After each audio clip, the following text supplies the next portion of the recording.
اس وقت تک مشرقی پاکستان کا اعتماد متزلزل نہیں ہو سکتا۔ لیکن دونوں رہنماؤں کے بعد ایک چھوٹا سا واقعہ بھی ناراضگی اور اضطراب پیدا کر سکتا ہے۔ ابوالکلام آزاد پھر پیشن گوئی کر رہے ہیں، میں محسوس کرتا ہوں کہ مشرقی پاکستان کے لیے بہت طویل مدت تک مغربی پاکستان کے ساتھ رہنا ممکن نہ ہوگا۔ دونوں خطوں میں کوئی بھی قدر مشترک نہیں سوائے اس کے کہ دونوں طرف رہنے والے اپنے آپ کو مسلمان کہتے ہیں۔ اس کی مزید تشریح ابوالکلام آزاد نے اپریل 46 میں کی۔ حقیقت یہ ہے کہ دنیا میں کہیں بھی مسلمان پائیدار سیاسی اتحاد پیدا ہی نہیں کر پائے۔ عرب دنیا کی مثال ہمارے سامنے ہے۔ جناب آزاد پھر کہتے ہیں مشرقی پاکستان کی زبان، رواج اور رہن سہن مغربی پاکستان کی اقدار سے مکمل طور پر مختلف ہیں۔ انہوں نے آگے چل کے اسی انٹرویو میں کہا، پاکستان کے قیام کی گرم جوشی ٹھنڈی پڑتے ہی اختلافات سامنے آنے شروع ہو جائیں گے جو جلد ہی اپنی بات منوانے کی حد تک پہنچ جائیں گے۔ عالمی کی جنگ میں یہ اختلافات شدت اختیار کریں گے اور پاکستان کے دونوں حصے الگ ہو جائیں گے۔ یاد رہے مولانا ابوالکلام آزاد یہ بات اپریل 1946 میں کہہ رہے ہیں۔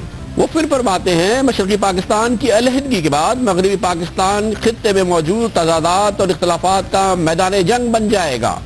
پنجاب، سندھ، سرحد اور بلوچستان کا قومیائی تشخص بیرونی مداخلت کے دروازے کھول دے گا۔ وہ وقت دور نہیں ہوگا جب عالمی قوتیں پاکستان کی سیاسی قیادت میں موجود مختلف عناصر کو استعمال کر کے اس کے حصے بکرے کر دیں گے، جیسا کہ بالکان اور عرب ریاستوں کے ساتھ کیا گیا تھا۔ اس وقت ہو سکتا ہے کہ ہم اپنے آپ سے یہ سوال کریں گے کہ ہم نے کیا کھویا اور کیا پایا۔ مولانا ابوالکلام آزاد کہتے ہیں اصل معاملہ یقینی طور پر مذہب کا نہیں بلکہ معاشی ترقی کا ہے۔ مسلمان کاروباری قیادت کو اپنی صلاحیت اور ہمت پر شکوک و شبہات ہے۔ مسلمان کاروباری حضرات کو سرکاری سرپرستی اور مہربانیوں کی اتنی عادت پڑ چکی ہے کہ وہ نئی آزادی اور خود مختاری سے خوف زدہ ہے۔ وہ دو قومی نظریے کی آڑ میں اپنے خوف کو چھپاتے ہیں اور ایسی مسلمان ریاست چاہتے ہیں جہاں وہ بغیر کسی مقابلے معیشت پر اپنی اجارہ داری قائم کر سکیں۔ یہ دیکھنا انتہائی دلچسپ ہوگا کہ وہ کب تک اس فریب کاری کو زندہ رکھ سکتے ہیں۔ پاکستان کی موجود سیاسی اور فوجی قیادت کو مولانا ابوالکلام آزاد کی اس پیشنگوئی کو، ان پیشنگوئیوں کو غلط ثابت کرنا ہوگا، لیکن ابھی تک تو یہ غلط ثابت نہیں ہو رہی۔ اسی انٹرویو میں 1946 میں مولانا ابوالکلام آزاد سمجھتے ہیں، میں سمجھتا ہوں کہ اپنے قیام سے ہی پاکستان کو بہت سنگین مسائل کا سامنا رہے گا، جن میں شامل ہیں کئی مسلم ممالک کی طرح پاکستان کی نااہل سیاسی قیادت فوجی آمروں کی راہ ہموار کرے گی۔ 1946 میں ہے مولانا ابوالکلام آزاد کا یہ کہنا۔ پاکستان پر بیرونی قرضوں کا بھاری بوجھ ہوگا۔ پاکستان پڑوسیوں سے دوستانہ تعلقات کا فقدان اور جنگ کے امکانات ہوں گے۔ پاکستان میں داخلی شورش اور علاقائی تنازعات ہوں گے۔ پاکستان کے صنعت کاروں اور نو دولتیوں کے ہاتھوں قومی دولت کی لوٹ مار ہوگی۔ پاکستان کے نو دولتیوں کے استحصال کے نتیجے میں طبقاتی جنگ کا تصور پیدا ہوگا۔ پاکستان میں نوجوانوں کی مذہب سے دوری اور عدم اطمینان اور نظریہ پاکستان کا خاتمہ ہو جائے گا۔ پاکستان پر کنٹرول حاصل کرنے کے لیے عالمی قوتوں کی سازشیں بڑھیں گی۔ مولانا ابوالکلام آزاد نے 1946 میں فرمایا، اس صورتحال میں پاکستان کا استحکام دباؤ کا شکار رہے گا اور مسلم ممالک اسے کسی طرح بھی تعاون فراہم کرنے کی پوزیشن میں نہیں ہوں گے۔ شرائط کے بغیر دیگر ذرائع سے بھی مدد نہیں آئے گی اور پاکستان نظریاتی اور سردی سمجھوتوں پر مجبور ہو جائے گا۔ پاکستان کا یہ انجام ہوگا، یہ 1946 میں مولانا ابوالکلام آزاد نے کہا تھا۔ اس وقت عمومی طور پہ ان کے ان خیالات کو مسترد کر دیا گیا تھا۔ پاکستان بنانے والوں کی جانب سے، پاکستان کی تحریک چلانے والے لوگوں کی جانب سے، ان کروڑوں مسلمانوں کی جانب سے جو پاکستان کی تحریک چلا رہے تھے اور مسلمانوں کے لیے ایک نیا خطہ تجویز کر رہے تھے۔ ان کے ذہن میں ظاہر ہے یہ نہیں ہوگا کہ آگے چل کے اس ملک کی قیادت، چاہے وہ سیاسی قیادت ہو یا فوجی قیادت ہو، وہ اس ملک کو اسی انجام کی طرف لے جائے گی جس کی پیشنگوئی جناب مولانا ابوالکلام آزاد نے کی تھی۔ مولانا ابوالکلام آزاد کی پیشنگوئی مزید انہی کی زبان میں ہم آپ کو سنائیں گے اپنے اس نشریے سے ایک چھوٹے سے کمرشل بریک کے بعد۔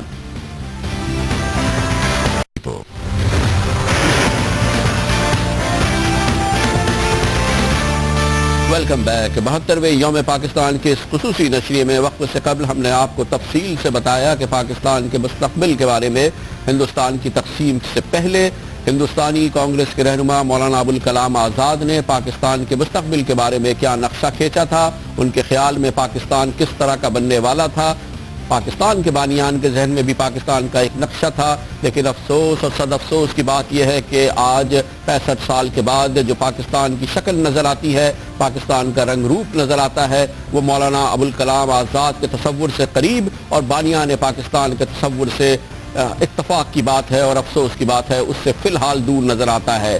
لیکن اب بھی وقت ہے اور وقت باقی ہے. پاکستان کی سیاسی اور فوجی قائدین ملے اور اس بات کا فیصلہ کریں کہ مولانا ابوالکلام آزاد کو جھوٹ ثابت کریں گے اور بانیان پاکستان نے پاکستان کا جو نقشہ کھینچا تھا، پاکستان کا جو تصور پیش کیا تھا، پاکستان کو عین اس کے مطابق بنائیں گے. مولانا ابوالکلام آزاد اس بارے میں جو کچھ کہتے رہے ہیں وہ ہم نے آپ کو بتایا. دوران اسی ہندوستان کی تقسیم سے قبل اور اس کے فوراً بعد مسلسل ان کا اصرار تھا کہ یہ عمل درست صحیح نہیں ہے، مسلمانوں کے لیے بھی اور مسلمانوں کی قوت کے لیے بھی. مختلف مواقع پر انہوں نے تقاریر کی. ان میں سے ایک تاریخی تقریر میں انہوں نے اس بات پر زور دیا تھا کہ دراصل مسلمانوں کی قوت تقسیم ہو جائے گی پاکستان بننے سے اور اس سے سراسر مسلمانوں کو نقصان ہوگا. مولانا ابوالکلام آزاد کے افکار خود انہی کی زبان میں.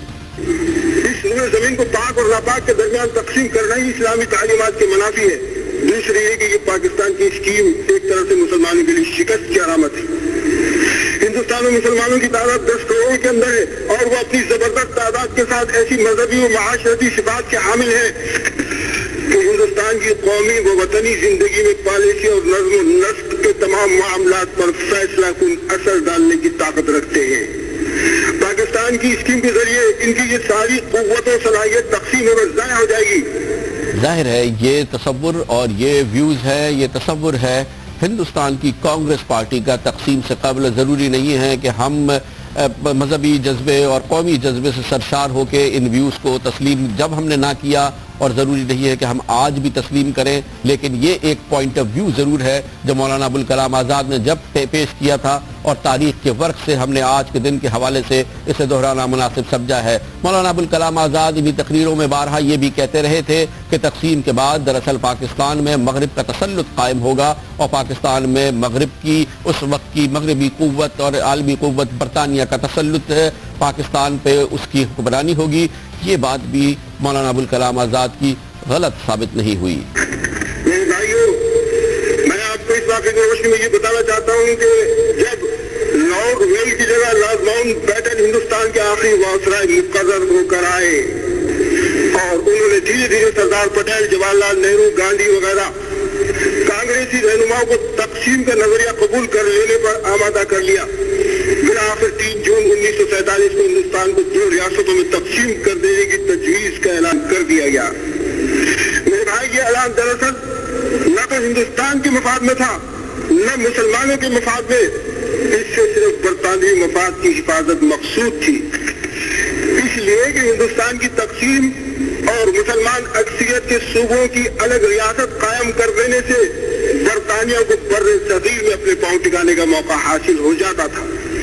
ایک ایسی ریاست جس میں مسلم لیگ کے نام سے برطانیہ کے پسندیدہ افراد برسر اقتدار آ جائیں گے، مستقل طور پر برطانیہ کے زیر اثر رکھی جا سکتی تھی اور اس کا اثر ہندوستان کے رویے پر بھی پڑنا لازمی ہوگا. ہندوستان جب یہ دیکھے گا کہ پاکستان میں انگریزوں کا اثر ہے تو وہ اپنے یہاں بھی انگریزوں کے مفاد کا لحاظ رکھے گا. آخرکار 14 اگست 1947 کو ہندوستان تقسیم کر دیا گیا. پاکستان اور ہندوستان کی 2 آزاد ریاستیں وجود میں آ گئیں جو یکساں طور پر برطانوی کامن ویلتھ کی ممبر بننے پر راضی ہو گئی اور پھر میرے بدترین خدشات صحیح ثابت ہونے لگے. ایک فرقہ دوسرے فرقے کا بدترین دشمن بن کر قتل عام، غارت گری اور لوٹ مار پر اتر آیا. خون کی لکیروں کے ساتھ 2 ملکوں کی سرحدیں کھینچ جانے لگی اور افسوس یہ مسلمان تقسیم در تقسیم ہو کر رہ گئے. انگریز کی یہ سازش تھی یا نہیں؟ تقسیم کر جو برصغیر کی تقسیم ہوئی اس کے لیے جو تحریک چلائی گئی اس کے پیچھے یہ چیزیں کار فرما تھی یا نہیں؟ لیکن بہرحال ہوا وہی انجام جس کی جانب مولانا ابوالکلام آزاد اشارہ کر رہے تھے کہ ایک طرف تو پاکستان میں مغرب کا تسلط قائم ہوگا، پھر اس کے مقابلے میں بھارت میں بھی مغرب کا تسلط قائم ہوگا، ایک دوسرے ملکوں کو ایک دوسرے کے خلاف مغرب ہی لڑائے گا اور ایک دوسرے کو تقسیم کر دے گا۔ مولانا ابوالکلام آزاد نے یہ اعلان کیا تھا اس وقت، اور ان ویوز کا اظہار اس وقت کیا تھا جب بر صغیر تقسیم ہو رہا تھا۔ اسی وجہ سے انہوں نے اسی دوران یہ بھی کہا تھا کہ پاکستان کے بننے کے بعد مسلمانوں کی قوت تقسیم ہو جائے گی اور پاکستان میں دراصل مغرب کا ایسا تسلط قائم ہو جائے گا جس سے چھٹکارا ممکن نہیں ہوگا۔ دراصل پاکستان کے بانیان نے ظاہر ہے کہ یہ تصور نہیں کیا تھا پاکستان کے مستقبل کے بارے میں، اسی لیے مولانا ابوالکلام آزاد اپنی تقاریر میں اور اپنے انٹرویوز میں مسلسل یہ کہتے رہتے تھے کہ جب قائد اعظم محمد علی جناح اور لیاقت علی خان اس پاکستان سے یا اس دنیا سے رخصت ہوں گے، جب اس دنیا سے رخصت ہوں گے تو اس کے بعد پاکستان میں اسی قسم کی جمہوری سیاسی اور بالادستی یا پختگی اور سیاسی شعور والی قیادت نہیں ہوگی۔ اس کے بعد جو پاکستان کی سیاسی قیادت ہوگی دراصل وہ ملک کو مغربی تسلط کی طرف دھکیل دے گی۔ اسی لیے مولانا ابوالکلام آزاد کا کہنا تھا اب اگرچہ ہندوستان نے آزادی حاصل کر لی لیکن اس کا اتحاد باقی نہیں رہا۔ پاکستان کے نام سے جو نئی ریاست وجود میں آئی ہے جس میں برطانیہ کے پسندیدہ افراد کا برسر اقتدار طبقہ وہ ہے جو برطانوی حکومت کا پروردہ رہا ہے، اس کے طرز عمل میں خدمت خلق اور قربانی کا کبھی کوئی شائبہ نہیں رہا ہے اور صرف اپنے ذاتی مفاد کے لیے یہ پبلک کے کاموں میں شریک ہوتے رہے ہیں۔ اور پاکستان کے قیام کا صرف ایک ہی نتیجہ نکلا ہے کہ بر صغیر میں مسلمانوں کی پوزیشن کمزور ہو۔ پروگرام کا بچہ ہے